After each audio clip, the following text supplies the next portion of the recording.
মে মাহৰ প্ৰথম সপ্তাহত পোষ্ট গ্ৰেজুৱেট আৰু গ্ৰেজুৱেট টিচাৰ যি ৯,০৭৫টা পদৰ গ্ৰেজুৱেট টিচাৰৰ নিযুক্তি পৰীক্ষা হৈছিল তাৰ ফলাফল সেবাই ঘোষণা কৰিব কিন্তু তাৰ পিছত আপোনালোকৰ ডকুমেণ্ট ভেৰিফিকেশ্যন হ'ব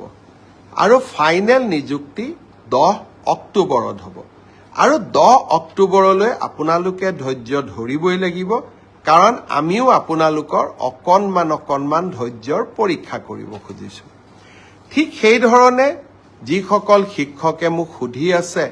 ৫,৫৫০ৰ লিষ্ট কেতিয়া দিব আপোনালোককো মই জনাব খুজিছোঁ যে এপ্ৰিল মাহৰ ভিতৰত আমি আপোনালোকৰ ডকুমেণ্ট ভেৰিফিকেশ্যনৰ কাম শেষ কৰিম মে মাহৰ পৰা আপোনালোকৰ প্ৰভিজনেল লিষ্ট ওলাব কিন্তু নিযুক্তি 10 অক্টোবৰত হ'ব আৰু তেতিয়ালৈকে আমি সকলোৱে ধৈৰ্য ধৰিম কোনোবাই ক'ব পাৰে যে নতুন নিযুক্তিৰ ল'ৰা ছোৱালীয়ে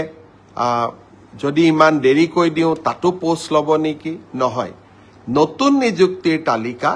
10 অক্টোবৰৰ পিছত ওলাব গতিকে 10 অক্টোবৰত যিসকলে নিযুক্তি পাব তেওঁলোকে স্বাভাৱিকভাৱে নতুন নিযুক্তিত এলপিৰ শিক্ষক এলপিত অৱতীৰ্ণ হ'ব নোৱাৰিব কিন্তু তেখেতসকলে ইউপিৰ পৰীক্ষাত বা আপাৰ প্ৰাইমেৰীৰ মেৰিট লিষ্টত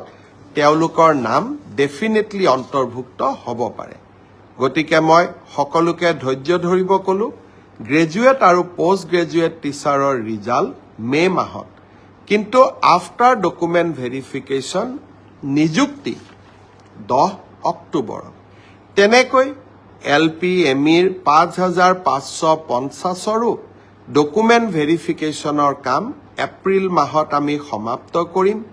মাৰ্চ মাহৰ পৰা প্ৰভিজনেল লিষ্ট ওলাব কিন্তু নিযুক্তি 10 অক্টোবৰত হ'ব